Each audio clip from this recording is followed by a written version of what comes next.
El encuadre es aquello que el fotógrafo sitúa dentro de la fotografía, la porción de escena que elige captar. A la hora de realizar un encuadre no hay ninguna norma estricta, pero existen algunas directrices que se pueden tener en cuenta.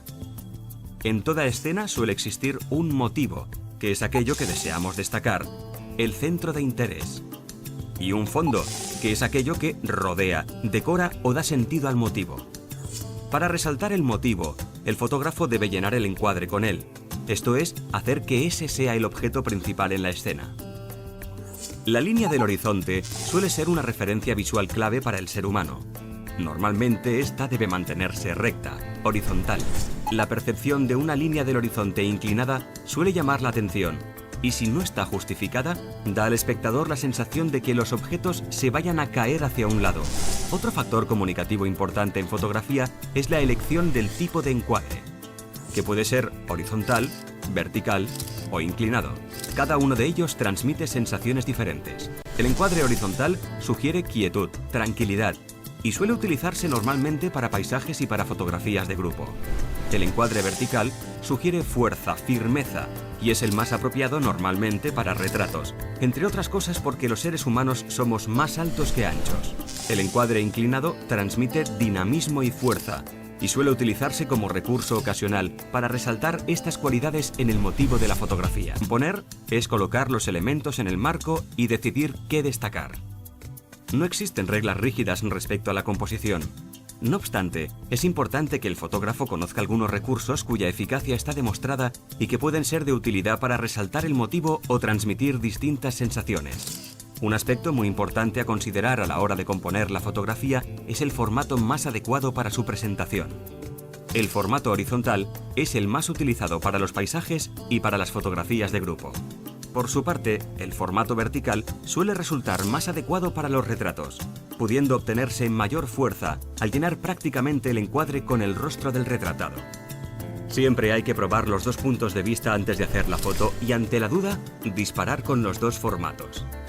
Antes de decidirnos a realizar la foto, es importante que prestemos atención, además del motivo principal, al área más o menos extensa alrededor de él, de la que podremos sacar provecho y que tendremos que vigilar para evitar que altere el resultado.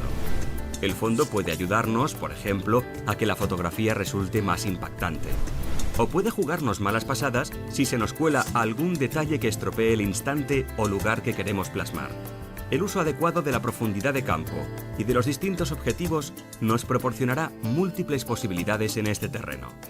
Otros factores importantes a la hora de componer una fotografía es la diagonal de lectura y la regla de los tercios. En las culturas occidentales, las personas acostumbramos a mirar de arriba a abajo y de izquierda a derecha. A esto lo llamaríamos diagonal natural de lectura. Por otro lado, la llamada regla de los tercios nos indica que si dividimos la imagen a partes iguales por dos líneas horizontales y dos verticales, los 4 puntos de intersección de dichas líneas son los que mayor atención recibirán del espectador. Debido a esto podrá deducirse igualmente que el motivo no debe ir centrado en el encuadre, sino que es preferible descentrarlo ligeramente, ya que así se obtienen imágenes menos simplistas, más atractivas y que ayudan al ojo a recorrer los puntos de atención. Por otro lado, el fotógrafo debe tener presentes las líneas dominantes de la composición que está realizando y utilizarlas para dirigir la atención del espectador. Se puede hallar una línea casi en cualquier cosa. Las diagonales y líneas en S son mucho más interesantes que las líneas paralelas. Se utilizan para imprimir un cierto movimiento a las fotos. El caso más básico de línea dominante es la de horizonte, que actúa de referente para el espectador y es conveniente no colocarla inclinada, sino recta, para evitar la sensación de que la imagen se caiga hacia uno de los lados. Tampoco es conveniente que esté situada en el centro vertical de la imagen, sino a 2 tercios por arriba o por abajo, ya que si se coloca la línea del horizonte en el centro, se obtendrá una imagen descriptiva, inexpresiva. Mientras que al bajarla o subirla, estaremos primando el cielo, el mar o la tierra como fondo de la imagen. Otro caso típico son las líneas diagonales que a menudo se forman en las fotografías. Por ejemplo, una carretera, un edificio, todos estos elementos forman líneas dominantes en la fotografía y pueden, por tanto, ser usados para conducir la atención. Un recurso habitual es colocar estas líneas en las diagonales de la fotografía, haciéndolas coincidir con una o más esquinas de la misma. Así, el ojo recorrerá esas líneas desde las esquinas a los centros de interés, ayudando a dirigir hacia ellos la atención del espectador. Finalmente, es importante resaltar dos casos especiales de líneas dominantes: la mirada y el movimiento. La mirada de un ser humano traza una línea imaginaria de gran fuerza expresiva. Cuando la persona retratada está mirando hacia algo, debe abrirse el encuadre situando a la persona a un lado y dejando un espacio libre delante de ella, para ser ocupado por su mirada. Una persona u objeto en movimiento también describe una línea dominante imaginaria con su trayectoria.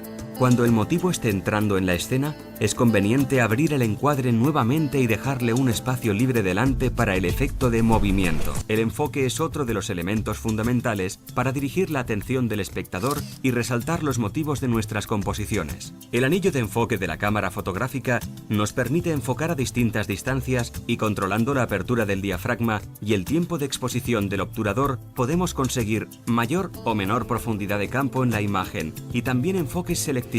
Efecto bokeh. El primer gran recurso artístico del enfoque selectivo es resaltar el elemento enfocado, el motivo, frente a todo lo demás que está desenfocado, fondo, reduciendo la profundidad de campo. Por el contrario, en fotografía de paisajes, por ejemplo, es preferible una gran profundidad de campo para abarcar todos los detalles con nitidez en todas las zonas de la fotografía. El ser humano, por su propia constitución física, está acostumbrado a ver las cosas desde aproximadamente 1,60 metros de altura y de frente. Las imágenes así se captan de forma clara y descriptiva, si bien no aportan ninguna originalidad. La variación del punto de vista aporta perspectivas diferentes con elementos inesperados que a menudo captan más la atención. Es por esto que existen infinidad de recursos fotográficos en este sentido. Teniendo en cuenta esta premisa general, existen ciertas técnicas ampliamente utilizadas entre los fotógrafos, entre las que podemos destacar el picado, el contrapicado y la toma a ras. El picado consiste en fotografiar un motivo desde arriba hacia abajo y ayuda a resaltar lo pequeño de ciertos objetos, ya que proporciona un punto de vista de superioridad. Al mismo tiempo, es contraproducente en general su uso en fotografía de personas, especialmente niños, o animales, precisamente porque ayuda a verlos como inferiores, les resta importancia y además, si se fotografía de cerca, puede deformar las proporciones de la cabeza con respecto al cuerpo. El contrapicado es la perspectiva contraria al picado, es decir, consiste en fotografiar un motivo desde abajo hacia arriba y ayuda a resaltar la grandiosidad de un elemento.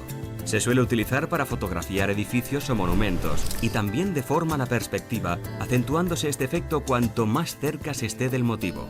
La toma a ras consiste en hacer la fotografía a ras de suelo y ayuda a sorprender al espectador con imágenes que un ser humano no acostumbra a ver, ya que no se suele colocar en ese nivel de visión. Este ángulo se utiliza para fotografiar motivos pequeños en su entorno natural, a los que no prestamos habitualmente mucha atención.